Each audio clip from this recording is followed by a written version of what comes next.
35 ದಿನಗಳ ಜಂತರ್ ಮಂತರ್ ಪ್ರತಿಭಟನೆ ಅಂತ್ಯ. ಪ್ರಧಾನ ರಾಜೀನಾಮೆ ಬಳಿಕ ಪ್ರತಿಭಟನೆಗೆ ಇತಿಶ್ರೀ.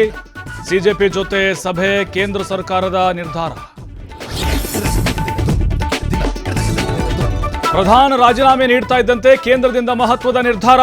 ದೇಶಾದ್ಯಂತ ವಿದ್ಯಾರ್ಥಿಗಳ ಮೇಲಿನ ಎಫ್ಐಆರ್ ರದ್ದು ಮಾಡೋದಾಗಿ ಘೋಷಣೆ. 3 ಬೇಡಿಕೆ ಈಡೇರಿಕೆ ಬೆನ್ನಲ್ಲೇ ಪ್ರತಿಭಟನೆ ವಾಪಸ್. ಪ್ರಧಾನ ರಾಜೀನಾಮೆ ಬಳಿಕ ರಾಹುಲ್ ಗಾಂಧಿ ಪ್ರತಿಕ್ರಿಯೆ. ಇದು ಕೇಂದ್ರ ಸರ್ಕಾರಕ್ಕೆ ಬಹುದೊಡ್ಡ ವಾರ್ನಿಂಗ್. ಎಲ್ಲಾ ಪ್ರಮಾದಗಳಿಗೆ ಅಮಿತ್ ಶಾ ಹೊಣೆ ಎಂದು ಆರೋಪ.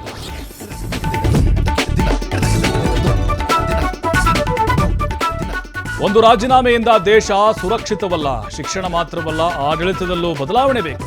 ಭಯದಿಂದ ಅಲ್ಲ, ಪ್ರೀತಿಯಿಂದ ಆಡಳಿತ ನಡೆಸಿ ಅಂತ ವಾಂಗ್ಚುಕ್ ಹೇಳಿಕೆ. ಇವತ್ತಿನ ಬೆಳವಣಿಗೆ, ಮಗನ ಬಗ್ಗೆ ನಮಗೆ ಹೆಮ್ಮೆ ಇದೆ. ನನ್ನ ಮಗ ಸುರಕ್ಷಿತವಾಗಿ ಮನೆಗೆ ಬರಬೇಕು. ಪ್ರಧಾನ ರಾಜೀನಾಮೆ ಬಳಿಕ ಅಭಿಜಿತ್ ದೀಪ್ಗೆ ತಾಯಿ ಭಾವುಕ.